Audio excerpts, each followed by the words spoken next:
And we hot. Back in the studio. Yes, possibly a little rain coming in later. Lake slick today, though. I mean, I figured it'd be a little windier. Well, it was trashy out there this morning and covered in pollen. You can tell it's turkey season. I could tell it. Or nearly turkey season here. Maybe turkey season by the time this comes out. You know, we stayed in Birmingham Friday night, and I got out, and the smell of all those Bradford pears around that hotel and stuff that was blooming out. God, it was terrible. I hate the way them things smell. But I knew it was about time for me to start doubling up on sinus pills. Well, the lake's coming up. I did catch a stripe the other night. You know, spring is here, nearly here. I can see a lot of red in the buds on the trees. And I think that was in a Tom Kelly book, maybe 10th Legion, about the red buds. You knew it was nearly turkey season when you started seeing the trees budding red. Now, my oaks, nothing around here. So, but still, we've had some beautiful warm weather for late February, early March. That's when we're recording this. I don't know when it'll come out, but yeah, I can't wait. I wish I'd been out listening this morning somewhere, but I got nowhere close enough to go to listen. I guess I could have rode over to Fred's, but there ain't no need to do that because I know what's over there. I had a buddy go listen Saturday. He said I'm not 100% sure, but I heard 7 or 8 birds, and then had a buddy go listen yesterday and said that he heard several birds. He didn't say how many, he just said several. Well, they can drop us a pin, couldn't they? Yeah. Mm-hmm. I don't need a pin for the Saturday birds. Well. Me and you shot. Probably should have got up this morning. I don't know. It was so foggy. It was really foggy. I don't know if we'd have heard anything or not, but you know, when they want to gobble, they want to gobble. So you ain't got no rhyme or reason to it. I'm glad Hunter's got them young eyes. He had to go and do a clinical today. He had to leave at 5 a.m. this morning, so I'm sure he had a very foggy drive, and he gets to work at 12 for free. He loves it. He'll be ready to be done with these clinicals. Well, there was a big wreck up here on 222 out utility truck. I think it was a power truck, looked like to me, flipped over. So apparently, I don't know if they ran off the road or had set up, didn't put their jacks down right. Something happened, but edge of the road soft right now. It was so bad. Rebecca was supposed to have a doctor's appointment at 7:30. She left at 6, somewhere around there, to go to Birmingham, and the fog was so bad between here and the interstate. She said she couldn't get over 25. And then when she got on the interstate, somewhere, I don't know, between, I'd say the river, what we got? There's something busting them off that point up there. Oh, well, it's probably a bass. Wind's probably blowing them shad up in it. Mm-hmm. Yeah. It's hard to do a podcast when you get sitting here looking at the lake. In the daylight. Yeah. And we rarely got too much daylight. So, but anyway, there was Rex there, and she called, told me she's going to be about, could be 30 minutes late. They told her just to reschedule. They did us. He had other offices he had to go to and had 5 more people coming. Remember, they did us that way with Grace's dentist appointment at that time. Mm-hmm. Except we pulled up down there and we had called. But well, it is what it is. But we're not here to talk about that. It's the most wonderful time of the year. We're real close. It's so close. I'm out here. My lips are raw from trying to blow on this tube call that I don't know if I'll ever master. Waiting on a trumpet to come in to see if it'll be a little better. I feel like it will be. And mouth calls. And we'll do a podcast on it, but I got this little 2.5 inch call from Dean where I ran into him.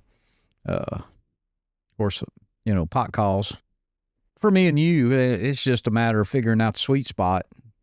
We got probably the next, this will be part 5, and we're going to go over equipment, but part 6, we're going to talk about calls, the different kind of calls, from locators to mouth calls. So we'll try to cover the gamut. Strikers thrown in there too, I guess.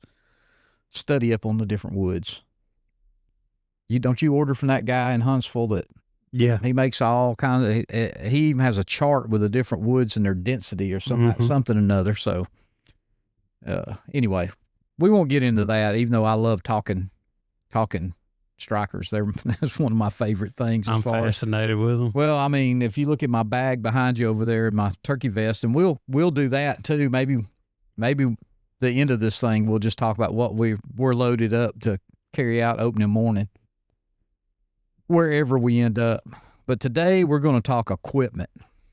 And man, we were just sitting down a few minutes ago, jotting down different things, and some of this stuff would be, and maybe we'll say required or something. You need this.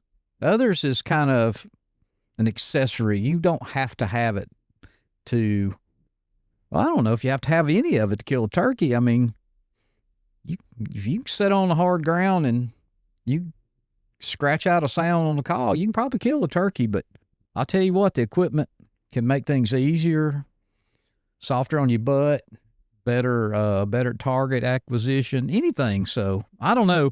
And these are in no particular order. So, let's just start with, we'll start with the first thing we talked about. Let's talk about chairs and, pads. I'll put them all together. I mean, well, I guess we should have threw a turkey vest in there too, but anyway, me and you both have chairs. We've tried many different ones. I think we settled on what we really like. Not that I won't tote any of them if I had to. Mm-hmm.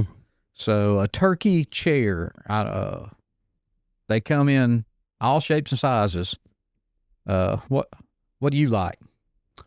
Right now, I mean, I'm on my night in hell chair. And me too.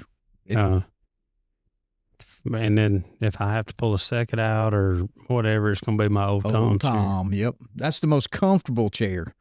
Now, it is a little bigger, maybe a little more weight, the old Tom chair. A little longer. Like you said, I think you mentioned in the last episode, you can go to Walmart and buy the Mossy Oak turkey chair. I don't know what they cost. I hunted the first probably 7 or 8 years out of one of those $20 Walmart chairs. I think that's what Cuss Strickland totes around.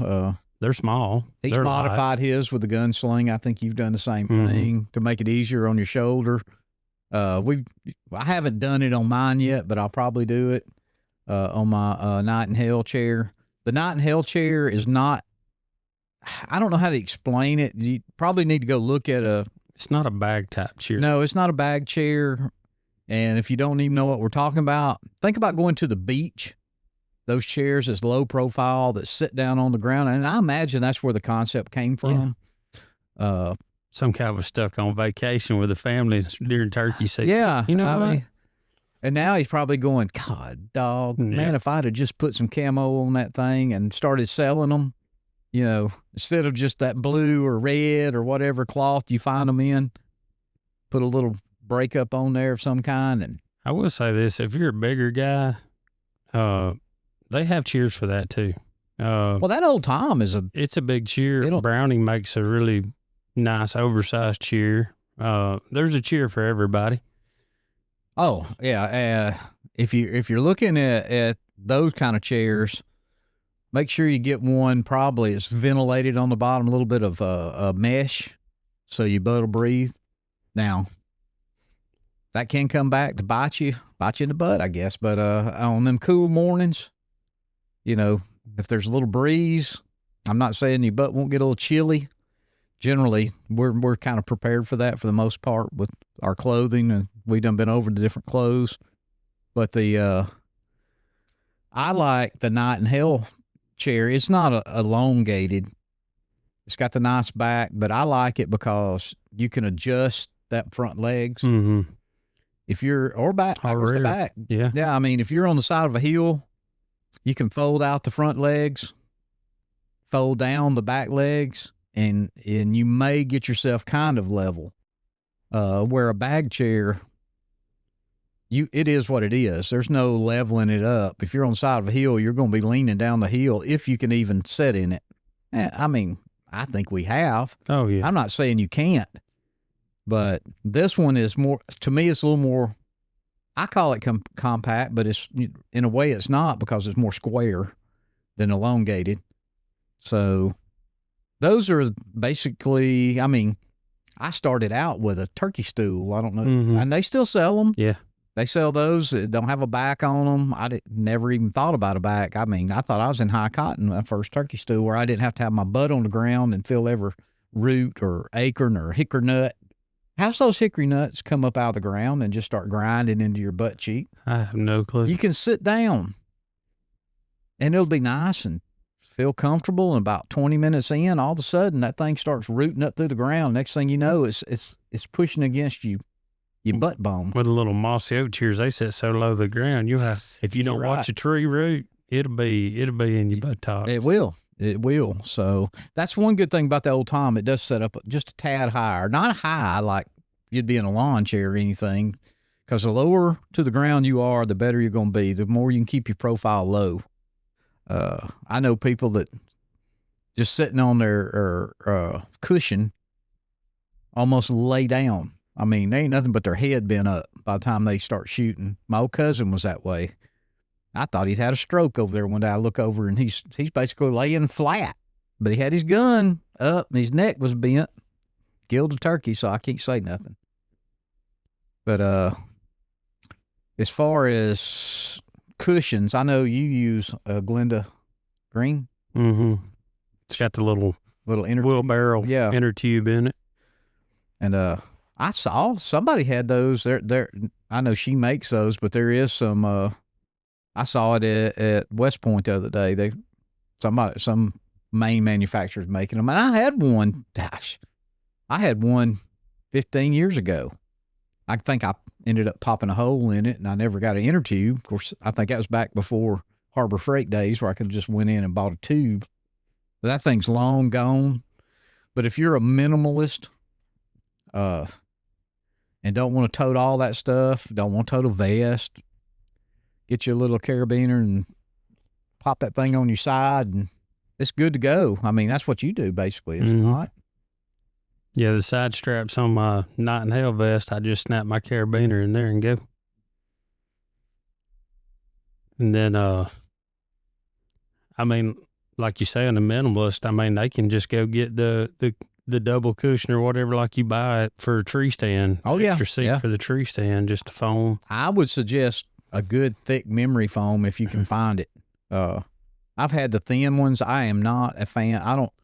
All those thin seat pads do for me is keep my butt from getting wet. That's it. It'll be just like sitting on the ground. You've got to clean up just as good. And sometimes you ain't got time to take your foot and kick it all out and clean it up where you're going to sit down at. You just got to plop down. Everything has it, has its advantages as far as you're off the ground with a chair, but you still got to take that chair off your shoulder and unfold it and get it set up. And if you're in a hurry, that might not be possible. And I mean, we've gotten in situations before and you just have to hit the ground. Yeah. You have to sit on the ground. And in a chair, here's, I don't know if it's a disadvantage because I take mine off anyway. Even if I'm just sitting on the ground with my vest and my pad that's built into my vest, I usually take my vest off my shoulders. Me too. I find I got more, I can swing better if I need to turn hard left or hard right. If you're sitting there with that vest and on that cushion, you may not be able to turn as far just because of the shoulder straps. So, but most vests come with a built-in cushion. I mean, I've owned all kinds of vests. And I guess since we're talking chairs and cushions, a vest would be the next thing because they do come. I mean, you can buy them without it. Don't get me wrong, but most people buy a vest. At least when I'm looking, first thing I do is I go there and squeeze on that cushion. The cushion. Mm-hmm. I want to know is that's going to be, and even a good cushion if there's not.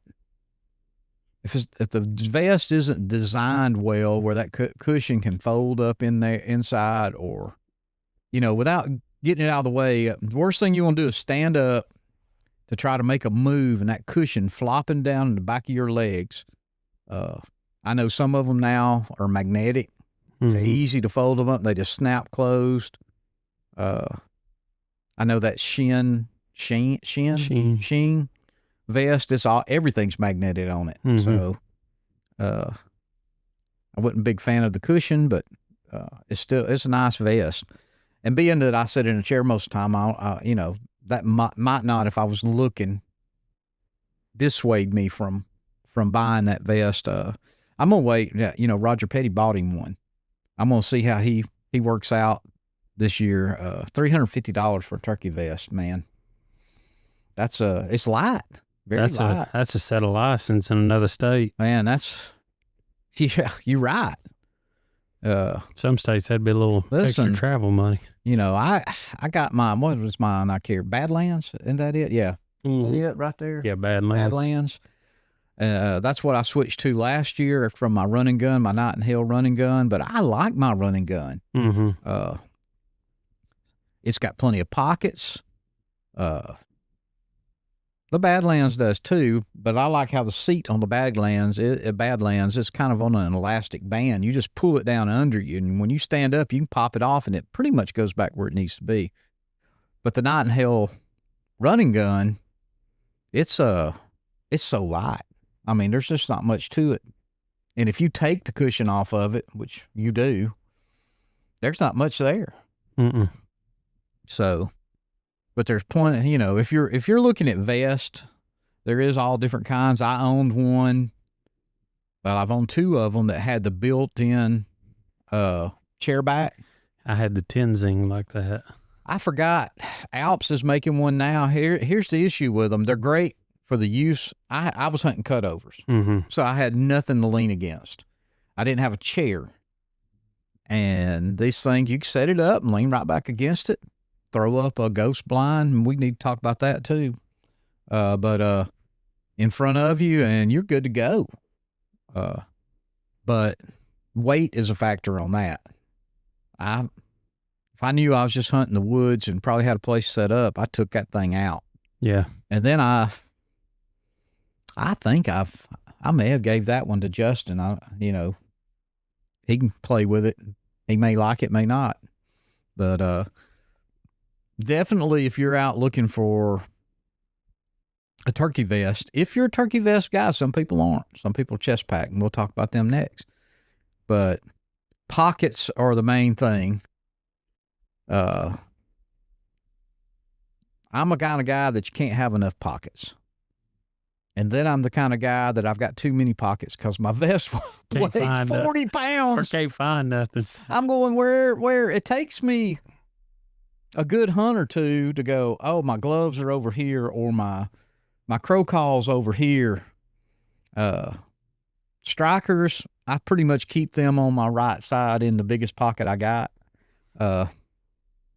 And I'm a striker guy. There's 6 strikers in that vest. I counted them, and I've got 6 or 8 more in my big bag that I carry with us with my extra calls and stuff. So, but you'll want a vest that'll hold a couple of pot calls. If you're a box call guy, most of them come with a slot for your box call. I don't carry a box call for the most part. I may every now and then if I know it's going to be windy. But I've got that big old giant boat paddle that I'll tote for that now. I can use that box call slot to put my thermocell in. We're going to get the thermocells in a minute because I think they're a must. So let's back up for a second. Chairs are not a must, but once you carry one, they become a must. It's kind of like air conditioning. If you never had it, you don't miss it. But once you got it, you don't want to go without it. So I talked to a guy this weekend. He said that he would leave his gun before he leaves his chair. He's that serious about it. Oh, well, all right. Yeah, I guess. I don't know. We have got out of the truck, though, and one big close, and you ain't got time to grab nothing. You just grab your vest and go. You got to. And for me, before I started keeping that cushion clip, I'd just go sit on the ground if we run into that. But sometimes that's how it is, and it's my fault because I don't run the factory cushion. Yeah. Yeah. But now I just keep it hung in the truck like that. Well, and remember, If you're sitting in a chair, you're not going to wear your vest 9 times out of 10. If it's got a cushion built into it, you can probably do it. You know, the running guns and that kind of stuff. Unless you've got something in the bag, in your turkey bag or whatever, it might be uncomfortable. But that's the one thing I do when I set my chair up. I take my vest off, set it beside me. I kind of open it up to where I know my calls are. I could reach if I want to change calls or strikers pretty easy. But I guess we can move on from chairs. We done spent 20 minutes just on chairs, and we've got a list. Here's one that I used to never carry. If you're a bow hunter, you may not need it as much, but a rangefinder. I carry a little Vortex. Small, goes in there. If you sit down, you could shoot a couple of trees if you're not in a hurry. If you've been bow hunting most of your life, you can probably guesstimate enough to say that's 20 yards, 30 yards, 40 yards, you know, maybe out to 50 yards. I'm not going to shoot past that. Yeah, that tree's it. When the turkey comes inside that, you know, if he presents a shot, I'm going to take it. But a rangefinder, it's not a must-have, but it's handy. So there's all makes and models of them. You can buy them pretty reasonable nowadays. You can get a cheap one off of Temu if you want to, or you can go and buy a Vortex or Leopold or whatever you want to call them. I've got a little, what is that, Tideway or Tidway? Yeah. $60, and it's got a USB rechargeable. You never have to put batteries in it. Just plug it up in your truck. That was one thing I had to do this year. My Vortex, it uses one of them weird camera batteries, long ones. Like kind of 3 volt or something. Yeah. And I stopped at Vans. They had a whole jar full of them, but I didn't know my battery number. And that was a specific number. And I told her it wasn't like $3 for a battery. I said, I'm going to buy it, but I know it'll be wrong. I bought it. It was wrong. Went back in there, and hanging on the rack right beside the jar of it was the one I needed that was like $7. And of course, they don't take back batteries. So I told her, I said, I told you it'd be the wrong one. And she probably would have took it back, but it's $2. I mean, heck fire. I don't care for $2. You probably got something to run in. I probably do. Binoculars. What do you think about binoculars? Well, I used to not, but I do now. Sometimes that'd be the difference between making a little longer shot and shooting a jake or shooting a gobbler. Well, you know, I mean, I feel the same. I used to not carry them so much when I only hunted down south before they cut our trees because I was in heavy woods. Right. And I didn't think I needed them. But then again, just like with deer hunting, I find I can be scanning and catch a little movement. And I'll see, you'll see that old red head stick up or that white head down in there or a fan through. Well, I mean, you could never shoot it. It's so far away. Right. But I carry mine all the time now, a compact pair. Or like you say, if you see a turkey moving through some thick brush with your natural eye, you may not pick that out, but you throw binoculars and go, hey, that's a gobbler. That ain't just a hen, that's a gobbler. So, and that's one thing. Yeah, you start seeing turkey way off. You might want to check that head out. I mean, there's a definite difference 9 times out of 10. I mean, you see that old solid red head, you can pretty much throw it might be a jake, especially if they're just walking. And a lot depends on where you're hunting at. You know, if you're out west like we was in Oklahoma, place like that, you want to be able to, or maybe even like Iowa or Illinois. If you're hunting field edges, you know, big pastures, a pair of binoculars to me is nearly a must. You don't have to have them. I mean, as long as your ears are good and your eyes are still good, and both of them seem to be failing me. But a good pair of binoculars. Don't go buy those little cheapy Tasco things. Half the time they won't unfold right, or they'll be so floppy and they scratch real easy. A good quality pair, the lenses will handle a little dirt and dust. And if you're like me, I just cram them in my pocket, and sometimes it's full of leaves. But and that kind of comes up to the like a lens pen. Keep you a cloth or lens pen. Zeiss makes some little handy wipes. They're really handy to keep in your vest. They're light. Don't take no room. So you can slide a couple of them in there. they're just alcohol rubs, basically, is what they are. I'm not saying if you didn't cut yourself, you couldn't open one of them up, maybe sanitize your cut or Like scratch. you get hung in a fence. Yeah, if you get hung up in a barbed wire fence and, you tear your ankle half off, or, you get caught in that hog wire in Canada. Yeah. I don't even want to go there. I'm going to try this year to make it without less fencing stepping in issues. holes and fences and everything else. I figure I'll fall in a well this year. I don't know. might want to carry some rope with you if you're hunting with me so you can throw it down. We've seen several wells last year when we were hunting. There's a pro tip. If you don't know where you're at, you better watch where you're stepping, because a lot of this woods were farms. Yeah. Old homesteads. They all had wells. There was no such thing as city water. So, yeah, we've seen several wells. Yeah. I know down there where I hunt in Dallas County, that property, and we filled them in over years, just chunking trash and bricks and whatever else, but full of wells. Everywhere was a well. That was all farmland at one time. Well, that was a logging community down there, and there was house places anywhere. If you see a couple of big cedar trees that look like they're planted side by side, you better pay attention. They probably be a well somewhere right in Flowers. Oh, yeah. Garlic. Daffodils and garlic. I'm telling you, see that? There was a house there one time. Mm-hmm. So watch your step. If you got a metal detector, might be a great place to kind of scan around. So, anyway, we won't stay on that kind of stuff. Well, before we kind of got off of the vest, but let's talk a chest pack. Mm-hmm. I'm not a chest pack guy. I think you are. You wore them. You wear them. Once again, all dictates the situation. I feel like I'm being choked. I don't know what it is. It's just me. That's me. I know all the cool guys out there are wearing them right now. Everybody's got a chest pack.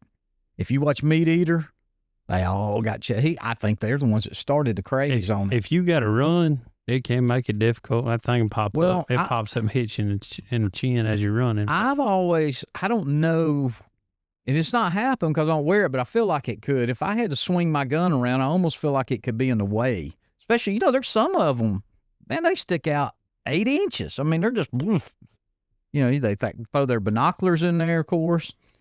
Well, here's something too. That's because we were with them this weekend. But if you're thinking, I'd like to have a chest pack and I'd like to have a vest too, there's several companies out there making those. I know Grounded, they were at Mark's this weekend. We were there, and theirs comes with an extra strap, and all you do is unhook the shoulder straps and hook the other one in, and you got your chest pack. It's basically a chest pack vest is what it is. It's got the cushion and all, but you can. Well, see, I just don't know. Why don't you just wear a vest? Or why carry anything? Throw you a pot call and 2 mouth calls in your pocket and get you a Glenda Green cushion. That's how most of my buddies hunt. A lot. Yeah, well, there might be reasons for that. I don't know all your buddies, but they call it. They also don't like their fingerprints took either. So or their picture. No pictures. No pictures. If they're on a piece of property, they got masks and gloves on the whole time. Never comes off. So, yeah. So, chest packs. They're just a turkey vest that sits on your chest is the way I look at it. To me, a guy that wears a chest pack is kind of a minimalist.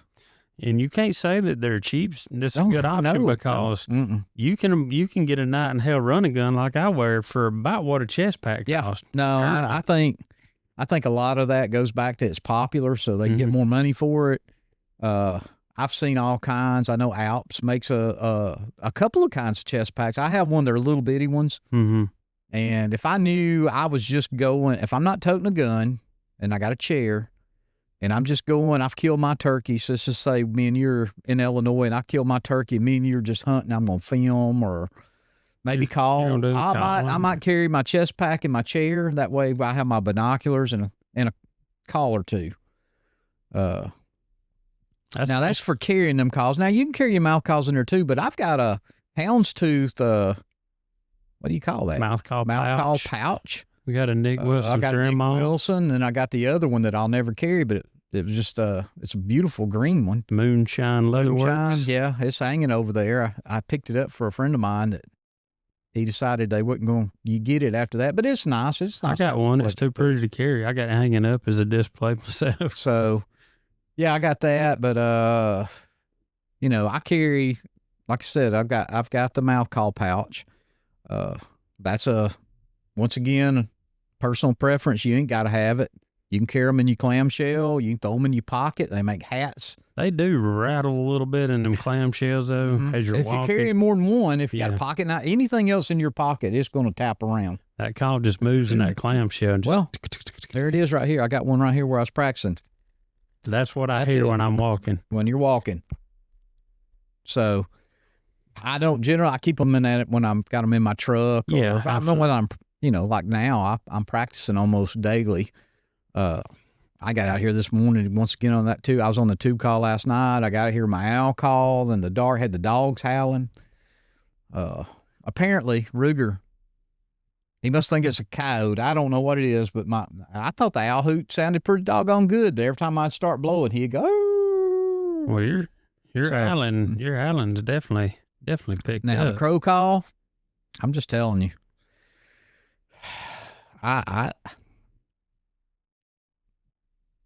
I think I'm gonna be with my Preston Pittman. I'm gonna have to wait. I'm gonna have to go see Robbie because there's something wrong with that call. Mm-hmm. I don't know what it is, but anyway, we'll talk about crow calls coming up next episode probably. But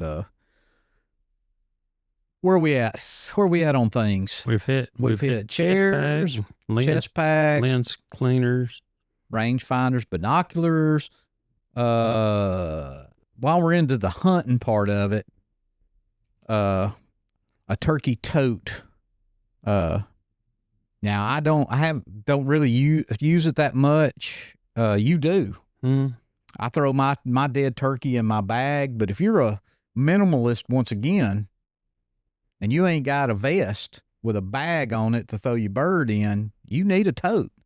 Because you might think you're going to throw that turkey up over that shoulder and walk out in woods. But let me tell you something. They're heavy. And the spurs digging in the meat of your hand. Meat of your hands, blood running down the back of your legs from their head, especially if you shoot. Well, I got it all over me with lead, but TSS, I mean, them birds are dripping blood on you. Everybody likes to take that picture, and I've got plenty of them. And if you look on my social media, you'll see me toting them out. I don't tote them out like that. When I'm done taking a picture, I put them in my vest. And, but a turkey tote, pretty reasonable. There's different kinds. I mean, If you buy, I got that in over there. Ain't that a turkey tote Yeah. right there? Did you make that? Graceland made it. Okay, I thought she did. And if you buy a little old cheap running gun, they come with one. They come with one, except I threw mine away the other day. I got tired of toting it around in there. So There's companies that make nice leather ones. If you want something, you had we used that leather one in Tennessee that day. Mm-hmm. Wasn't it Tennessee? Or no, it was Illinois. Illinois. yeah. Illinois, when you killed that in Illinois. We made sure to try it out. He had wanted you to try it out. Old Take some Tom makes pictures. one. Everybody's got one. making one now. There's plenty of people online making them, or you can get on there and get a tutorial and get you some paracord and make one yourself. Make them yourself. Learn how to make a cobra All I stick. would just say, make that part of your shoulder wide enough it don't dig into you. Mm-hmm.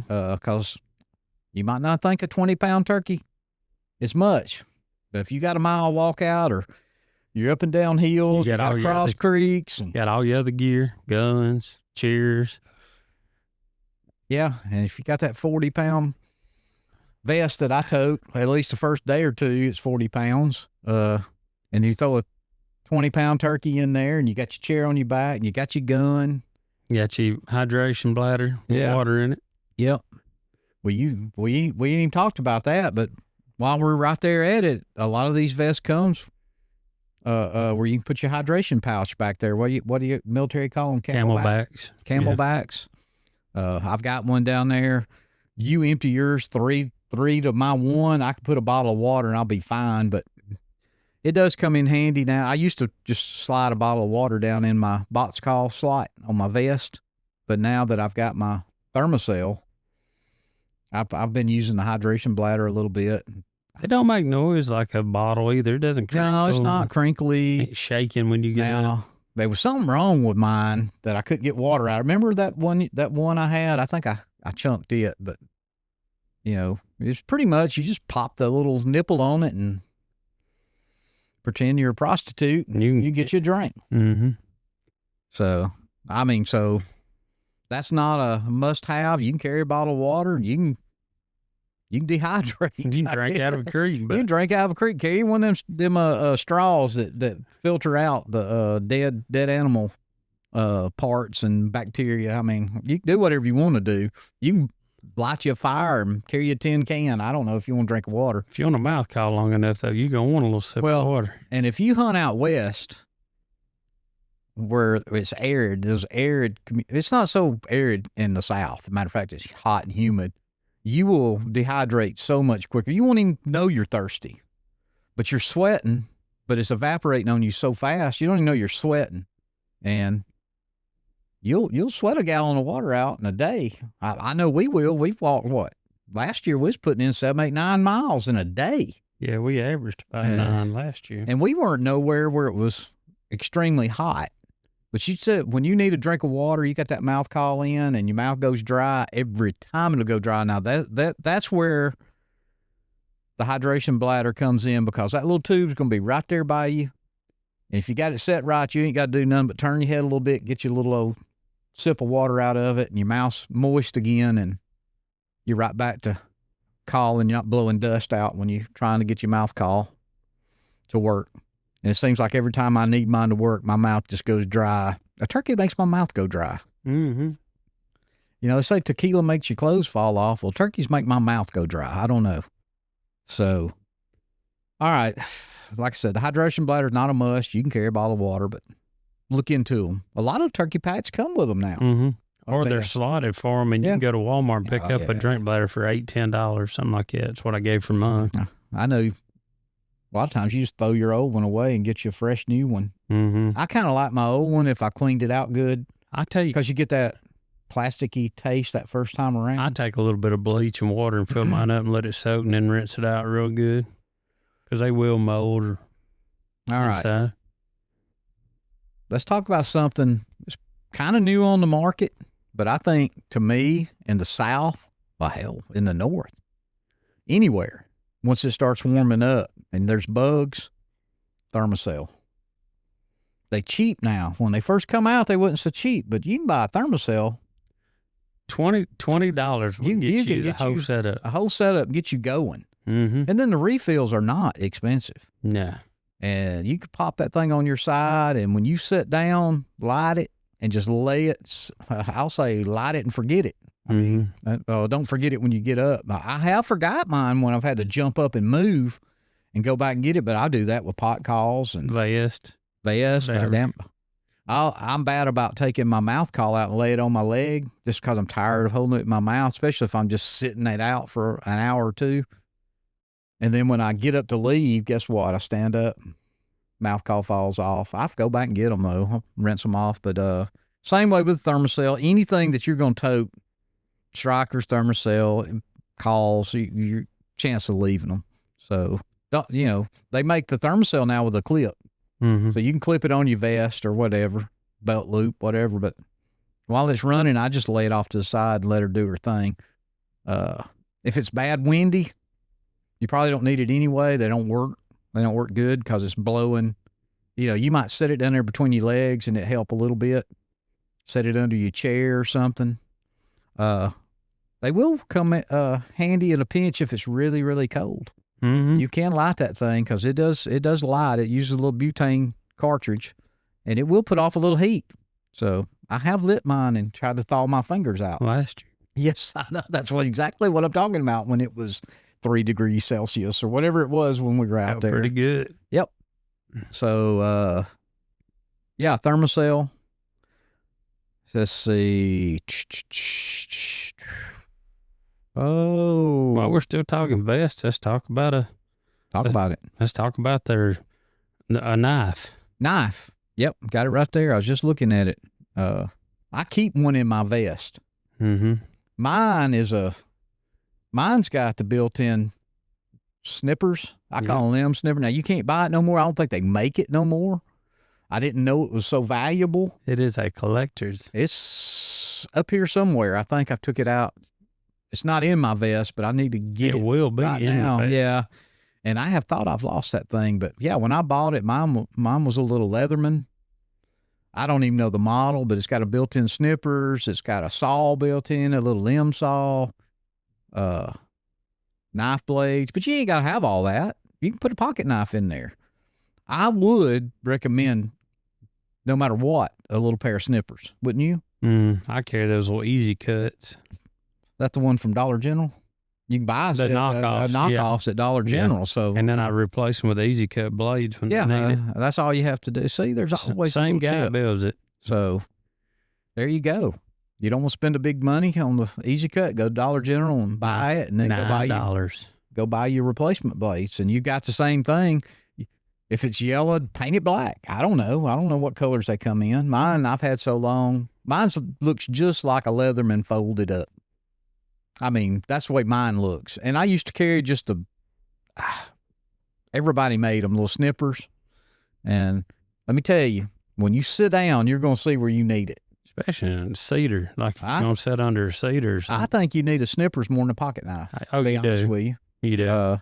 When I say knife too, I was just talking about, because a pocket knife, you can breast a bird out with one of those. Oh, yeah, if you have to. Now, we carry some other stuff with us, if we have to clean a bird. If we're hunting at home, it's not so bad, but when you're on the road traveling, you need a good fillet knife of some kind if you're going to breast one out.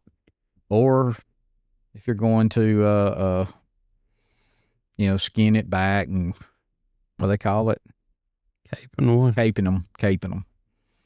So, and you can cape them in a motel bathroom, but it'll look like somebody was murdered when you get done. So a knife and snippers combo, whatever, if you can find it. But snippers for sure, knife for sure. Put them in your pack. I'll tell you something else that's good to keep in your pack, and I rarely have ever had to use it, but a big lighter. Mm-hmm. Just a lighter of some kind. If you ain't got that, carry one of those Army sparking things. What do y'all call those? You know what I'm talking about? Yeah. I forgot what it's called. Y'all know what I'm talking about. It's a little old piece of silver thing, and you shred it off, and you make a spark. It's Magnesium. So, I mean, if you got lost today, there's no excuse. If you got a smartphone and cell service, you don't even need an Onex or something, because you can look at Google Earth to see where you're at. But you don't always have cell service, especially where we go. So, anyway. Let's see. We covered the knife and the snippers. What about a decoy?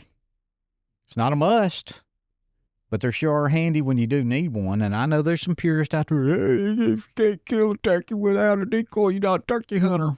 Shut up. That's the way I feel about it. If it's legal, once again, check your regulations. And we don't always carry them. No. There's certain situations where you got to have them.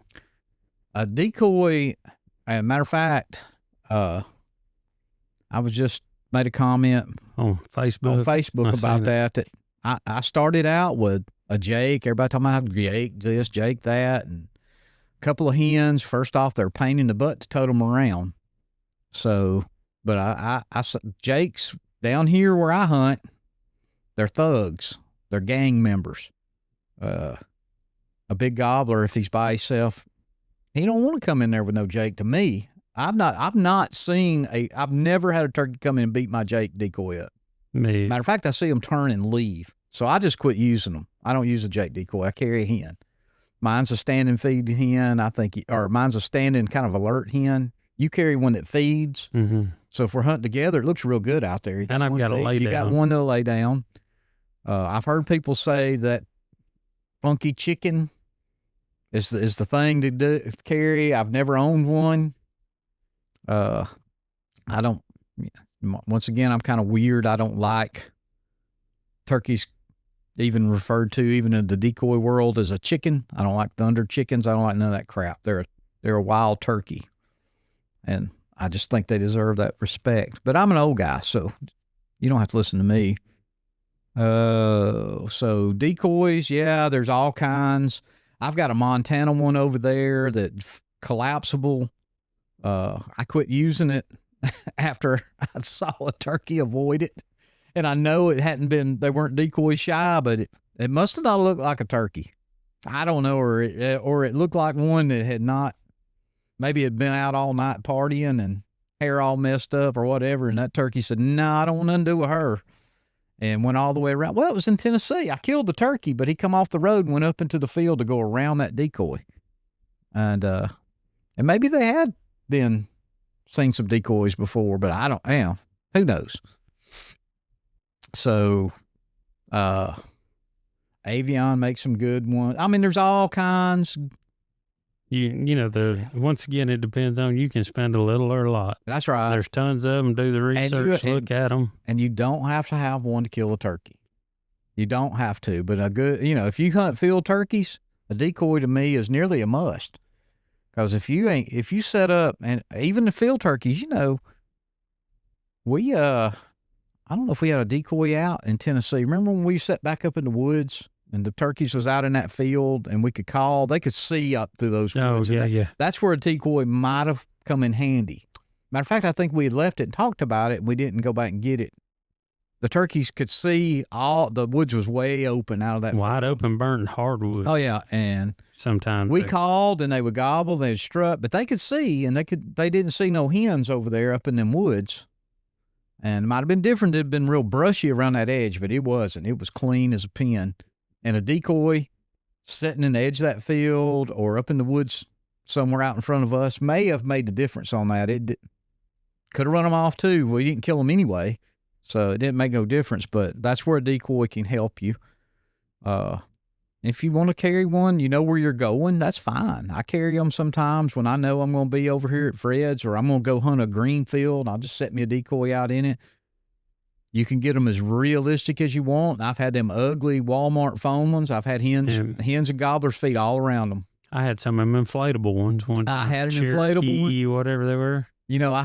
I forgot. Once again, I left it in the field. I don't know why I left it. I guess I moved on and just left it out there. Didn't want to tote it with me when I was making my little walkabout. Next week, I come back to get it. It was flat. I think a hawk or a coyote had grabbed it, and it had. I don't know if it was talon holes in it or teeth marks, but yeah, it got deflated. It was deflated. So yeah, go into a Bass Pro Shops or Cabela's or maybe Walmart Academy. There's all kinds of brands of decoys. But, that's just one of those things you're going to have to try, see if you like it. Check your regulations. Motorized decoys, no, that's a big no-no in Alabama. Some states may be okay, but not here in Alabama. Up until a few years ago, you couldn't even use a decoy that had a real turkey fan on it or turkey feathers. You couldn't carry a wing with you that was made out of a turkey wing. It was illegal. I think all that's gone. Oh, I was reading on this last cab meeting. They're going to do away with that decoy delay next year. Perfect. Needs to be. They should have just went ahead and amended it and said this year, ignore that. There's no scientific backing to that. So I just want to bring that up while we were talking decoys. Because here in Alabama, you can't use them for the first 10 days. Isn't that right? Mm-hmm. Which is kind of stupid to me. Nobody could ever tell you why. I think it was just somebody didn't like decoys that sat on the board down there and made the rules. So anyway, that one's going away. Let's see here. Let's just roll all these together. Here's things you might want. You want to keep these in your vest or your pack or your pocket, especially if you're hunting out of state. Not so much in Alabama. We don't have tags. Rubber bands or a zip tie. A lot of places have tags. And we found out the hard way you better carry your tags in Illinois last year. But you have to attach that tag to their leg. And it's got to stay on that leg till you get home. So you can rubber band it on there. Zip ties work really good. You can hold it on tight. If you're hunting out of state or you're at your hunting camp, Ziploc baggies, a good gallon. I'd say gallon, half gallon minimum. You can put at least one side of the breast in there and that. So, and then we're going to go over what we keep those in just a minute. But trash bags. Keep some trash bags in your truck. How many times do we get out somewhere at a public place? And they don't even have to be public. You might get up there. I can pull up to a gate at my hunting camp and somebody's dumped something out. canned or a bottle or a McDonald's bag, a feed bag. Bag of household garbage. So we keep some hefty black trash bags, and we will pick up around our truck. But I think people sit in their truck some mornings just like we get there early. You try to beat everybody there, and you're going to sit there and you're going to eat your biscuit or drink your drink or oatmeal cream pie wrapper, and they just throw it out the window. Mm-hmm. Just disregard. I mean, that's what gives public land hunters a bad name. And I know that's not everybody. And private land too. I've seen it in our shooting houses. People will just throw their candy wrappers down. They won't pick up their holes when they shoot a deer. And now maybe you won't stand them up and know, okay, there's been 12 shots put out here, but still. Cigarette butts, I ain't so much big on that anymore because most people don't smoke. You can smoke turkey hunting. That was one of the benefits when I was a smoker. I could sit there in between calling and light me a cigarette. But the trash bags, yes. Well, I keep a roll under my seat. I think you probably do too. We swap up driving. I keep a box of gallon Ziplocs in every truck, which I use them on storm work too for tickets and paperwork. So now here is probably what you need to keep don't leave home without it. I'm gonna say this is a must, but the handy wipes or the little toilet paper. Keep your roll or the handy wipes or both. That's essentials. Sometimes you can't carry a big bag of dude wipes with you or whatever, baby wipes. It don't matter because turkeys can't smell it. I mean, you might smell sweet and fresh like a newborn infant when you get done, but the turkeys don't care. So sometimes I'll just roll up a little hand of toilet paper. And there is sometimes when it's windy and it gets away from you, it might blow up into a pine tree and be like a windsock at the airport. So everybody knows old Anthony was over there in the edge of the woods and got chiggers on his butt cheeks at the same time too. So you do need that because it has happened to me before. I was without. Hey, you never know when you're going to think that you got going to fart and it ain't one. That underwear's gone. That's what's nice for to cut them underwear I know, but you ain't going to use them to clean up, will you? Nah. That's when you're missing a sleeve out of your shirt or sock. So, I mean, if you're wearing merino socks or alpaca socks, you don't want to. That's expensive right there. The toilet paper is the way to go. Toilet paper in the woods will just dissolve away. I don't know about the handy wipes. I'm not too big on leaving those in the woods, but you can dig you a little hole. I've heard people talk about that. I don't know if we want to get into that. Well, I'm not a hole digger. I don't think coyotes don't dig no holes. Deer don't dig no holes. Raccoons don't dig no holes. Anthony don't dig no holes to put his poop in. I ain't digging a cat hole. I did that in the military plenty. Well, I could understand if you're hunting and you're out on a major trail at a public place. Yeah, hey, don't take a crap in the middle of the trail. Get off to the side. Get into the woods. First off, why would you want to be squatted down in the middle of a trail in case somebody else walked up on you? You might step on it yourself. It ain't going to be long. Just ease over in the bushes. Get behind a tree. Don't worry about that in Texas. Sometimes you might need a bush to grab a hold of just to keep you from falling backwards. Texas, you better watch where you squat. But you don't have to worry about doing it on top of the ground. Them dung beetles is on before you can even get up. No, but I just meant that's crazy. There's a lot of pricklies out there in Texas. And rattlesnakes. And rattlesnakes in the dark. That's where the flashlight might come in handy. Yeah. So, I know it's not required, but I usually have me a little thermos or a insulated cup. Excuse me. I'll drink me a little coffee early in the morning. Nothing better than having a cup like that. Get parked. Get your last drink before you get out. Turkey gobbles. You go set up. You kill him about 15, 20 minutes. You get back to the truck. Coffee's still hot. Man. Oh, that with an old Marlboro Light when I used to smoke. Man, that was paradise. It didn't get no better. But now I don't. So that's here in the past. All right. let's talk about this one last thing. This is mainly, well, I don't say, for travel hunters, I think it's a necessity. But if you hunt a camp or you're going off and going to spend the night, we buy these, we call them turkey tote boxes. They're equipment totes. They're equipment totes.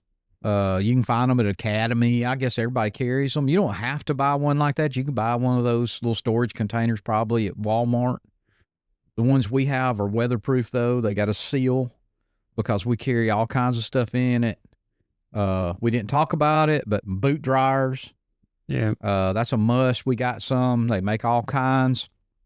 When your feet get wet and your boots are wet, if you ain't got an extra pair, at least that night you can throw those in there, and we keep those in this tote. And whatever I miss, you chime in or just chime in when you want to, but I keep extra gloves, extra hats. Absolutely. Batteries, shells. Oh, my God. Rain suits, leafy suit, everything I don't normally have in a bag, like I would tote in the motel room. When I'm traveling, I have in that box. Now, you pack a box with your clothes in it, right? Or do you? Mine are all that's in my tote. I carry too much crap then because I ain't got room for clothes. Yeah. I put my clothes on your little hanger in the back of the truck.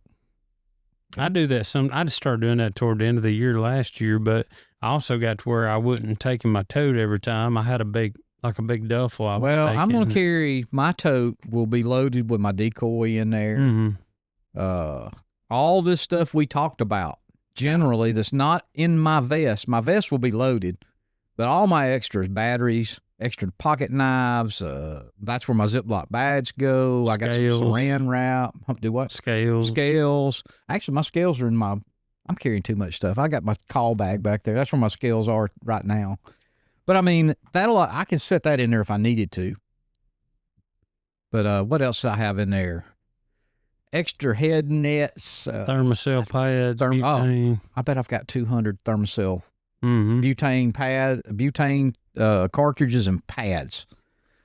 Probably double the pads because I think every 4 hours you're supposed to change those pads out. I don't, but that's what they say. I think they just like to sell pads. But what else did I have in there? I should have brought that thing up here and just popped it open. My tape measure, my spur tool. They make a spur tool now. I think you get a better accurate measurement on your spurs. Hell, I carried a can of oxygen in it one time because I didn't know. Small gun cleaning kit. Gun oil, extra rags. You can put your garbage bags in that thing if you want to. That's where I keep my rubber bands, extra zip ties, electrical tape. You might not think you need it, but you do. You'll find 101 uses for it. Maybe some duct tape. I don't know about super glue. I don't have any. I used to carry that kind of stuff with me. Well, I do carry it in my bag when I go fishing in Canada. Probably wouldn't be something bad to have, but these boxes, guess we're getting another Amazon delivery outside. I can hear if y'all hear that. I doubt you will, but anyway, these boxes are what? 30. They ain't 3 feet long, are they? Probably not. So I can't remember how many quarts they are, but yeah, but they're big old box. Mine has a tray in the top. The divider can go in the middle. You can take the divider out. You don't have to use the tray. So anyway, that to me, if you travel and you want to carry everything, that's everything you want to have with you that you can't put in your vest. Depending on how long we're going to be gone. If I'm just going to carry a couple of outfits and something to change into at night to get out and have dinner or something, I might carry my little duffel. I may carry, if we go on this both long trips, the longer one will be Michigan to Canada and back, I'll probably carry my long roll around duffel, just pack with my clothes. You got to carry everything when you go up there. Warm weather, cold weather, icy weather, rainy weather. So anyway, I don't know of anything. You You thought of anything else? I keep looking up there like I'm going to find something or see something. We had, I mean, these bullets, if you want to call it that, they were laid out pretty good. So I mean, that's the stuff that we could think of right off. Now I will tell you something I thought about, and I don't know if we covered it last week when we were talking about scouting, but did we mention game cameras at all? I think we did. Did we? Okay.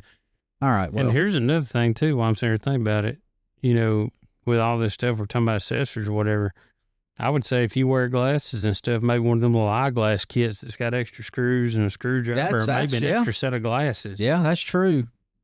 If you're like me, you'll lose them. I've lost more glasses. I lost a pair of glasses, didn't find them for over a year. I found them back in walking the dog around up here on the side of the hill. That was pure luck. I found them glasses. Mm-hmm. I'd have never walked that way. I don't even know why I walked that way when I lost them. So, but there's. I mean, you could probably say for days on this. There's just so much. I mean, just go to Walmart and look down the aisle. I mean, my God. Yeah. So, but I would think main equipment, you really want to look at a chair, tiny binoculars, you know. We didn't even talk about a bod pod. No. But, you know. We hadn't talked about blinds. No, we did not talk about blinds. Let's cover that real quick. We got a minute or two. You got purists out there now that hate blinds. And like we talked about in the other episode, check your regulations. Sometimes you're only allowed a store-bought blind. You can't even make you can't pile up brush or sticks around you. That don't make any sense to me, but okay. But there's several kinds of blinds. There's the pop-up blind like you deer hunt out of. Alps makes one specifically designed for the single turkey hunter. It's very small, very light. If you know where you're going, you're going to be out. You got nowhere to set up, to be hidden. That's the perfect item. Carry it with you, pop it up. You can leave it. I leave one out at certain places for the whole season because I may go in there and jump in it one afternoon. You may decide to take a youth with you. Yeah, well, if you got a youth, I'd have a full size, at least a 2-person. Mm-hmm. But and that's probably what I'm gonna set up over at my uncle's place. So when these grandkids want to go with me, I can get in there. I can sit on the ground. They can sit in the chair. I ain't gonna carry 2 chairs, not 2 big chairs, because I'm gonna carry the big blind.